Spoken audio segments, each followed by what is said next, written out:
hidup di lingkungan Gua Payaman sampai akhir hidupnya dimakamkan di sebelah gua. Dan peradaban yang kedua itu pernah gua ini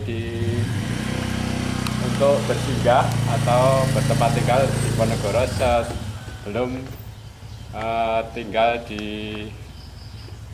Gua Selarong.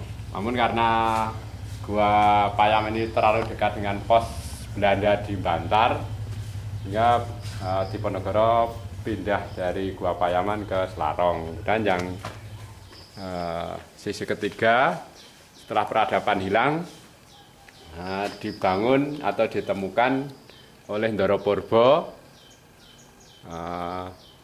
Ndoro Purbo itu membersihkan dan membangun Gua Payaman beserta makamnya, kemudian dibantu oleh tetua di kampung Payaman ini yang bernama Mbah Wono Semito, sehingga sampai sekarang ini anak cucu Mbah Wono Semito itu sebagai juru kunci di makam Ndoro Purbo yang dimakamkan di Karangkaburutan dekat Semaki, Yogyakarta.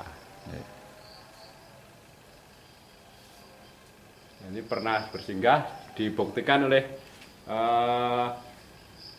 bekas gebyok, jadi gebyok berlapis, ada gebyok dalam, kemudian gebyok ada 4 lapis. Yang pertama gebyok dalam, kemudian gebyok yang kedua, gebyok yang ketiga, dan gebyok yang keempat. Itu di gebyok itu dibikin lapis itu ada maksud dan tujuannya. Jadi ada ruang tamu, itu gebyok untuk penyekat pertama, kemudian gebyok ruang dalam itu ruangan tidur atau ruang persinggahan. Jadi setelah gua itu separuh gua itu roboh atau gempal bahasa Jawanya, itu tinggal separuh gebyok depannya. Sampai sekarang ini masih ada bukti bekas gebyoknya. Separuh batu yang di depan itu digunakan oleh warga kampung untuk membangun makam Bro Wijaya V dan putranya Raden Panekti, serta ajudannya, yaitu 4 orang di sebelahnya, itu Purbowiyoho dan Haryo dan Catriknya 2. Nah sithik Mas, tentang pengembangan nek nggo potensi niki. Oke. Jenengan kudu duwe omongan ra katang sithik. Maksud dari kami kepada seluruh yang bisa mengakses potensi yang sangat bagus ini, kami mohon untuk membantu bagaimana bisa untuk mengangkat perekonomian dari warga kami. Oleh, ambo. Terus ada lagi di tempat kami ada beberapa semacam untuk mengangkat perekonomian, ada kerajinan, ada potensi-potensi yang sebetulnya bagus untuk diangkat, tapi kemampuan kami belum bisa untuk mengangkat itu. Untuk itu kepada pos-pos ataupun lembaga-lembaga yang ada bisa mengangkat potensi dari warga kami, untuk itu kami memohon dengan sangat untuk turun ke warga kami. Sip. Oh, makam.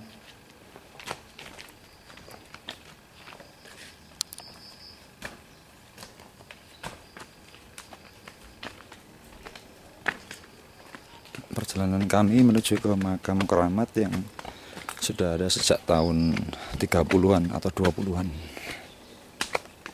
Sudahnya setapak seperti ini.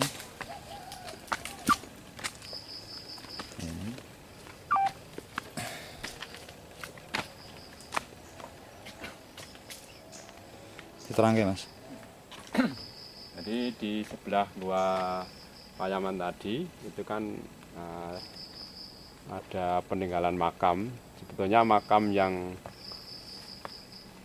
peninggalan zaman Majapahit ada 2.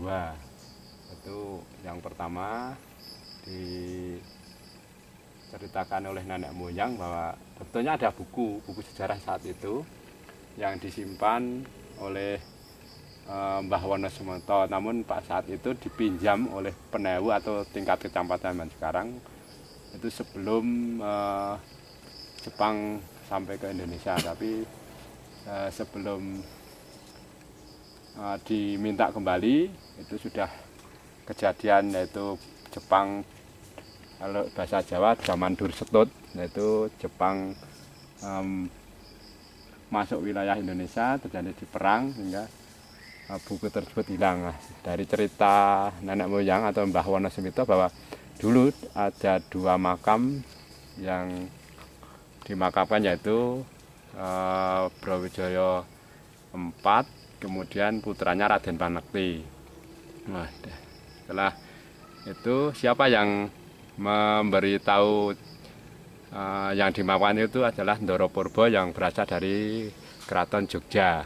Nah, dari keterangan Ndoro Purbo itu dari Mbah Wonosemeto tersebut untuk menambah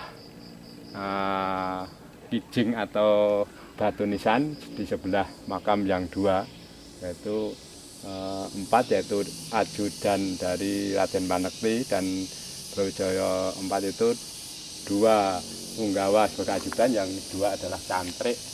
Nah, dari makam Brawijaya IV dan Raden Panekti itu ada yang 1 murca atau hilang. Itu karena dari Raden Panekti itu sudah mengenal peradaban Islam. Kalau diberi nisan yang menurut peradaban Islam itu sudah mau, tapi yang masih beragama Buddha, yaitu Brawijaya IV itu diberi nisan seperti itu hilang atau murca dalam bahasa Jawa. Sehingga memang dari cerita-cerita itu ada banyak bukti kalau secara meditasi di sebelah makam Raden Panekti ini masih ada hubungan batin. Kalau di tanah di sini ada pernah dimakamkan tetua atau sesepuh dari yang pernah singgah di Gua Payaman, yaitu Brawijaya IV dan putranya. Itu ceritanya. Niki ya sebelah niki Bang ya. Iya, sebelah ini. Yang nonton ketara nih. Iya.